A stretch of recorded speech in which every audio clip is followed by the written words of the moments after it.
और इस वक्त आपको बता दें, सरदार पटेल की 150वीं जयंती पर प्रदेशव्यापी पदयात्राएं शुरू हो चुकी हैं। सीएम योगी आदित्यनाथ इस वक्त मौजूद हैं और प्रदेश अध्यक्ष भूपेंद्र चौधरी भी उनके साथ मौजूद हैं। कई मंत्री और विधायक इन पदयात्रा को नेतृत्व करेंगे। इसका उद्देश्य सरकार पटेल के योगदान और राष्ट्रीय एकता के संदेश को जन जन तक पहुंचाना है। तस्वीरें आपके सामने। यात्रा के दौरान ट्रैफिक सिस्टम में बदलाव भी किया गया। ये डायवर्जन आज से कार्यक्रम समाप्ति तक प्रभावी रूप से लागू रहने वाला है। तो ये तस्वीरें आप देख रहे हैं। यूनिटी मार्च 20 नवंबर तक चलने वाला है। यात्रा के दौरान ट्रैफिक सिस्टम में बदलाव होगा। गोरखपुर की तस्वीरें जहां पर सीएम योगी आदित्यनाथ को आप देख रहे हैं। ये कार्यक्रम से जुड़ी हुई तस्वीर हम आपको दिखा रहे हैं।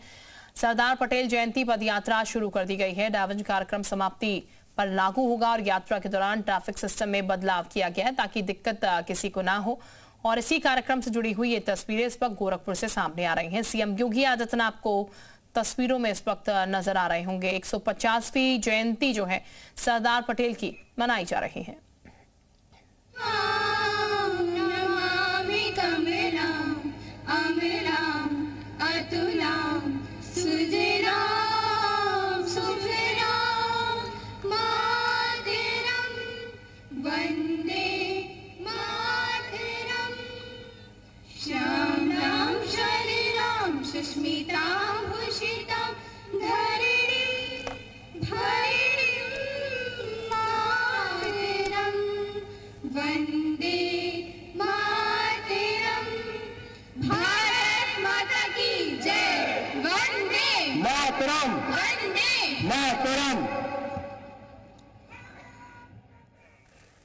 तो फिलहाल ये तस्वीरें हम आपको इस वक्त दिखा रहे हैं गोरखपुर की। और ये बता दें आपको, सरदार पटेल की जयंती पर पदयात्रा की शुरुआत की गई है। 150वीं जयंती पर प्रदेशव्यापी पदयात्राएं शुरू हो रही हैं। जिम्मेदारियां सौंप दी गई हैं। कौन कहां होगा वो भी हम आपको बता रहे हैं। के शर्मा जाफराबाद विधानसभा संभालेंगे। नंदगोपाल नंदी मंजवा विधानसभा मिर्जापुर संभालेंगे। जयवीर सिंह छावनी विधानसभा आगरा संभालेंगे। इसके अलावा बेबी रानी मौर्य बबीना विधानसभा झांसी संभालेंगी। साथ ही आपको बता दें, सीएम योगी आदित्यनाथ गोरखपुर में ये पूरा कार्यक्रम जो है वो देख रहे हैं। प्रदेश अध्यक्ष भूपेंद्र चौधरी गोसाईगंज अयोध्या संभालेंगे। केशव प्रसाद मौर्य को बीकेटी विधानसभा लखनऊ की जिम्मेदारी सौंपी गई है। इसके अलावा ब्रजेश पाठक कैंट विधानसभा कानपुर को संभालेंगे।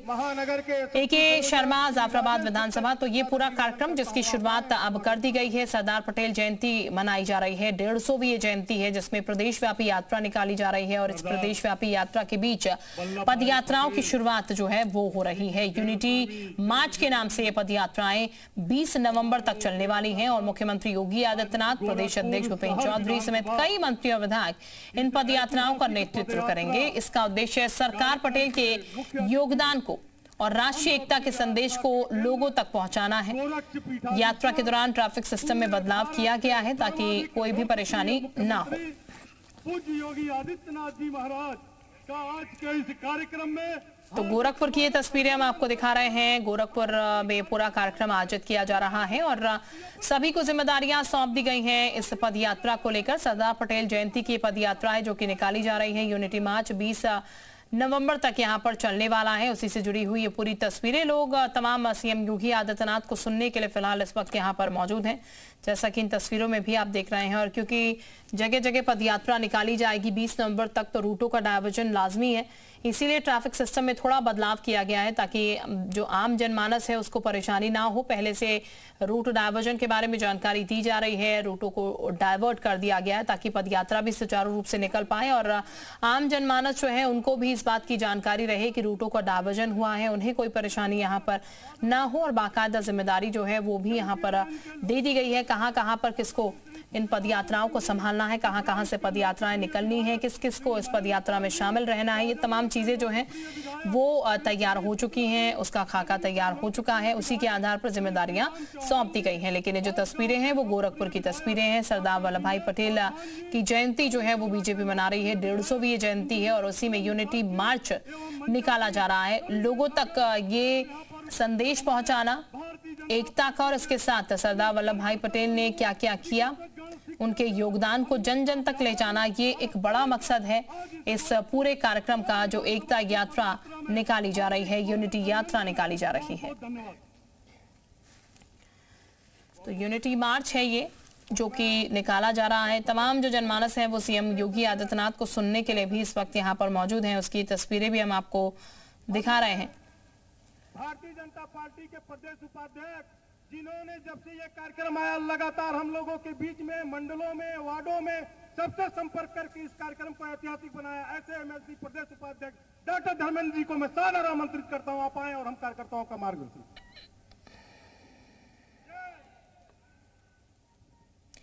तो ये पूरी तस्वीरें गोरखपुर की हैं। मंच जो है वो पूरी तरीके से सज चुका है।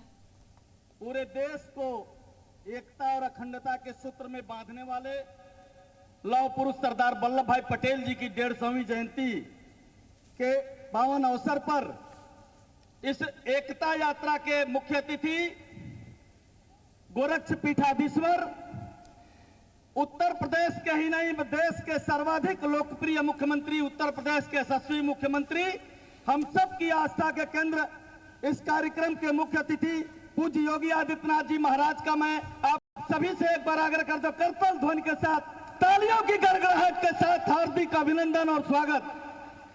मंच पर विराजमान भारतीय जनता पार्टी के पूर्व के प्रदेश अध्यक्ष, उत्तर प्रदेश सरकार के माननीय जल शक्ति मंत्री माननीय स्वतंत्र देव सिंह जी, हमारे गोरखपुर के सभी माननीय जनप्रतिनिधिगण, मंच पर विराजमान हमारे सभी पार्टी के नेतागण, इस महानगर के लोकप्रिय संयोजक राजेश गुप्ता जी और गोरखपुर महानगर और गोरखपुर नगर विधानसभा से विशेष रूप से आए हुए कोने कोने से सभी तपस्वी कार्यकर्ता बहनों भाइयों, आप सबका मैं हृदय से अभिनंदन करता हूं, स्वागत करता हूं। और देश भर में मैं कभी कभी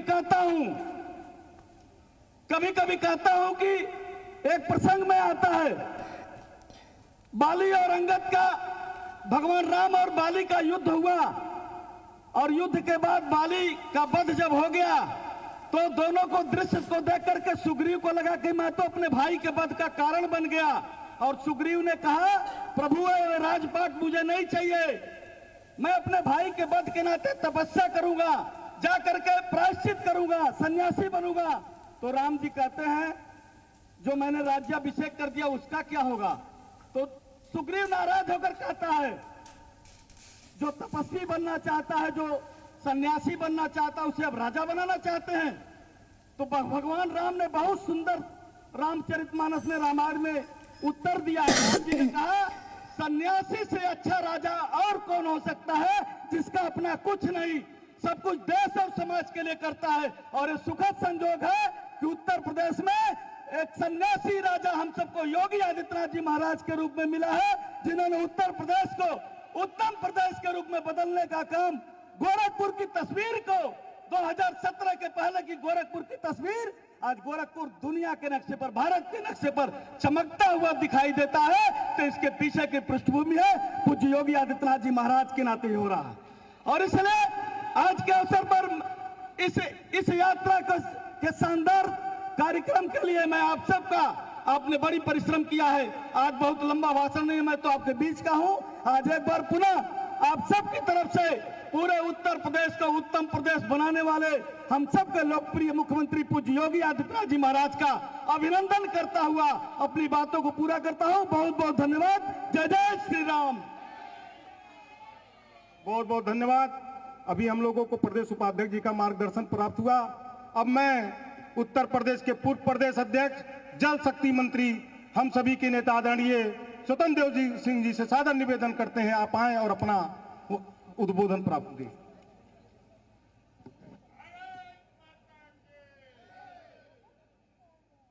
थोड़ा जोरदार नारा लगाएंगे, दोनों हाथ मुट्ठिका बांधकर। मैं कहूंगा सरदार पटेल, आप कहेंगे अमर रहे, अमर रहे। सरदार पटेल, सरदार पटेल, सरदार पटेल। राज्य के यशस्वी, लोकप्रिय, जो उत्तर प्रदेश के सभी दिलों पर राज करते हैं, ऐसे हम सबके राज्य के यशस्वी मुख्यमंत्री, परम आदरणीय, श्रद्धा के केंद्र आदरणीय महाराज जी, मंच पर विराजमान हमारे मेयर साहब, एमएलसी धर्मेंद्र जी, सभी सम्मानित विधायकगण, उपस्थित यहाँ महानगर के कार्यकर्ता, डॉक्टर, इंजीनियर, बच्चे, सभी को मैं सिर झुकाकर आप सबको प्रणाम करता हूं, आप सबका अभिवादन करता हूं। मित्रों, एक घटना का, बस एक दो घटना का जिक्र करेंगे। आप कल्पना कर सकते हैं आज के समय मित्रों, उस समय क्या परिस्थितियां रही होगी। सरदार पटेल जैसा एक ताकतवर व्यक्तित्व, त्यागी पुरुष, जिसको राज्य के 15 राज्यों के 13 राज्यों ने राष्ट्रीय अध्यक्ष के लिए नॉमिनेट कर दिया था और केवल 3 राज्यों ने किसी का नाम प्रस्तावित नहीं किया था। और जो कांग्रेस का राष्ट्रीय अध्यक्ष होता है वही देश का प्रधानमंत्री बनता है। इस देश का प्रधानमंत्री के रूप में केवल शपथ लेना था, लेकिन एक राज्य आचार्य जी ने कहा कि नहीं, नेहरू का भी नामांकन होना चाहिए।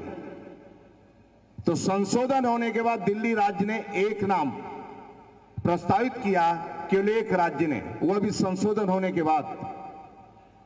सरदार पटेल ने जब निर्णय हो गया था तो सरदार पटेल महात्मा गांधी के पास जाते हैं। महात्मा गांधी जी से पूछते हैं क्या करना चाहिए।